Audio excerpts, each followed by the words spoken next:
Introduction part 2 के अंदर आपका स्वागत है।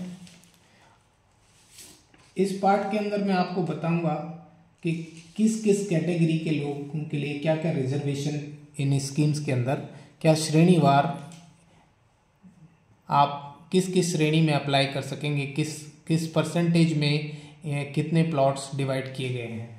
तो मैं आपको बता दूं कि ये तीनों परियोजनाओं के अंदर जो सेंट्रल सर्विसेज से जो राजस्थान के नागरिक हैं और सेंट्रल सर्विसेज में अपॉइंटेड हैं उनके लिए 10% रिजर्वेशन रखा गया है।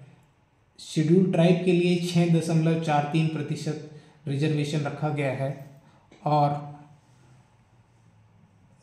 शेड्यूल कास्ट के लिए 8.57% रिजर्वेशन रखा गया है। रिपोर्टर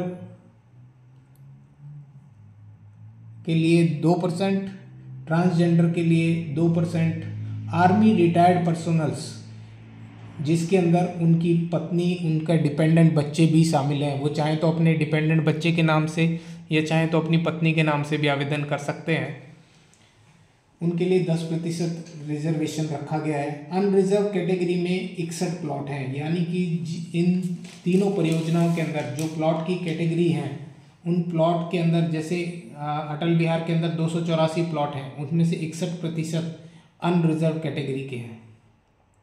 गोविंद विहार जिसके अंदर 202 प्लॉट हैं उसके अंदर 61% अनरिजर्व कैटेगरी के हैं। खोरी रोपड़ा में स्थित पटेल नगर परियोजना जिसके अंदर 270 प्लॉट हैं उसमें से 61% अनरिजर्व कैटेगरी के हैं। ये कैटेगरी डिवाइडेशन जो मैंने आपको बताया उसके अंदर अगर हम 61% अगर देखें, अनरिजर्व कैटेगरी अगर हम देखें तो जैसे कि अटल बिहार परियोजना के अंदर 61% अनरिजर्व, मतलब कि 173.24 प्लॉट जो हैं वो अनरिजर्व कैटेगरी के होंगे।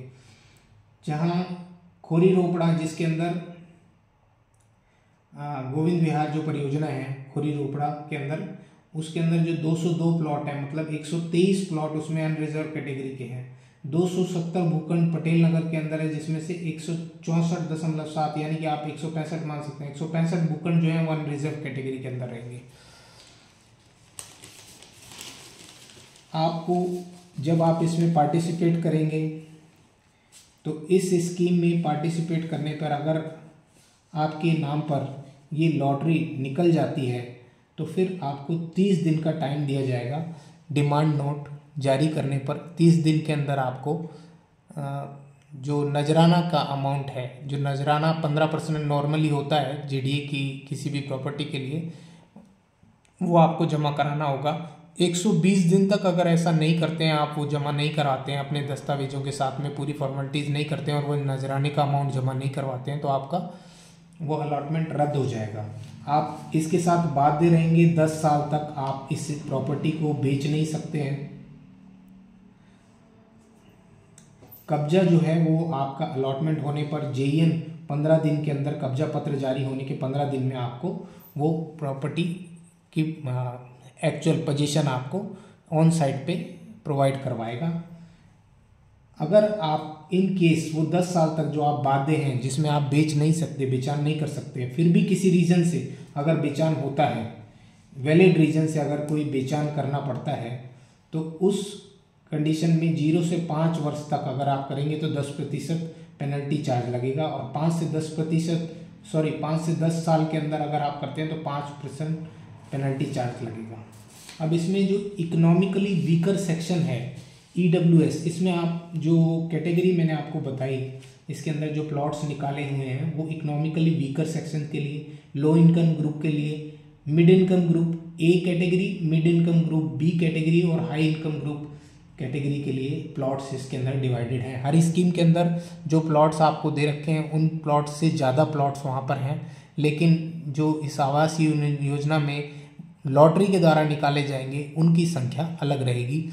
जैसे कि अटल बिहार परियोजना के अंदर 284 प्लॉट्स जो हैं, 284 प्लॉट्स में से अब आपको मैं बता दूं economically weaker section, LIG, low income group, ऐसे करके उनकी कैटेगरी वाइज उन्हें डिवाइड किया हुआ है किस कैटेगरी में कितने कुल प्लॉट हैं। वो अभी हम नक्शे की जानकारी के साथ देखेंगे। अभी इस जानकारी का पर्पज़ ये है कि आपको मैं बता दूं, इकोनॉमिकली वीकर सेक्शन में वो पार्टिसिपेट कर पाएंगे जिनकी इनकम 3 लाख से कम है।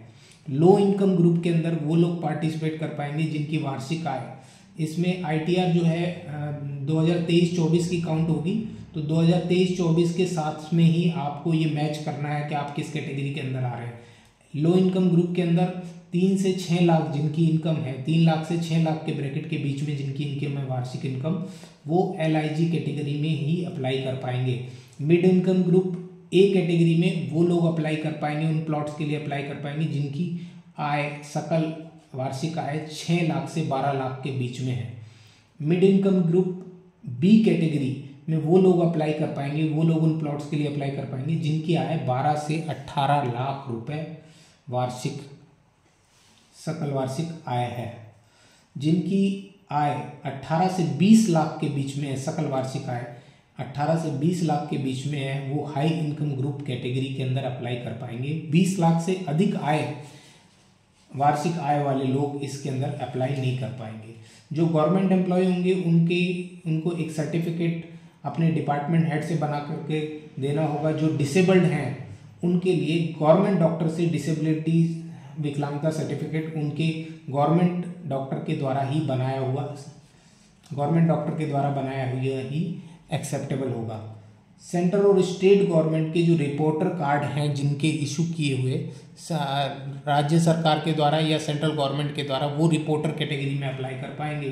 सैनिक कैटेगरी के अंदर सैनिक के परिवार से आवेदन हो सकता है, जो उनकी स्पाउस के द्वारा या उनकी पत्नी के द्वारा, पत्नी अगर सैनिक है तो पति के द्वारा, और डिपेंडेंट जो उनके आश्रित हैं उनके बेटे के नाम से भी वो या बेटी के नाम से भी वो अप्लाई कर पाएंगे। लेकिन इसमें बाकी शर्तें वही रहेंगी, उसी कैटेगरी में अप्लाई कर पाएंगे जिस कैटेगरी में उनकी इनकम आती है। दूसरा, उनके पास में कोई भी आवास निवास स्थान उनके नाम पर रजिस्टर्ड नहीं होना चाहिए। इसमें अगर लॉटरी आपकी निकल जाती है तो लॉटरी निकलने के बाद में आपको ऑनलाइन फॉर्म, जो आपने इसका ऑनलाइन फॉर्म भरा था, वो आप डाउनलोड कर पाएंगे। डाउनलोड करने के बाद में उसके साथ में आपके डॉक्यूमेंट्स के साथ 21 दिन के अंदर आपको जोन ऑफिस में वो सारे दस्तावेज जमा करने होंगे। जैसे ही अटल बिहार योजना जोन 12 में आती है तो जोन 12 के ऑफिस के अंदर ही ये दस्तावेज जमा होंगे, जिसमें उन डॉक्यूमेंट्स में आपका एफिडेविट, शपथ पत्र, साथ में फोटो ID, इनकम का प्रूफ, उसके साथ रिजर्वेशन का जो भी सर्टिफिकेट, आप जिस भी कैटेगरी में आते हो उस रिजर्वेशन का सर्टिफिकेट, और आपका आधार मस्ट है। अगर आपके पास आधार नहीं होगा तो आधार का रजिस्ट्रेशन आपको करा लेना है और उस रजिस्ट्रेशन का नंबर फिल कर देना है।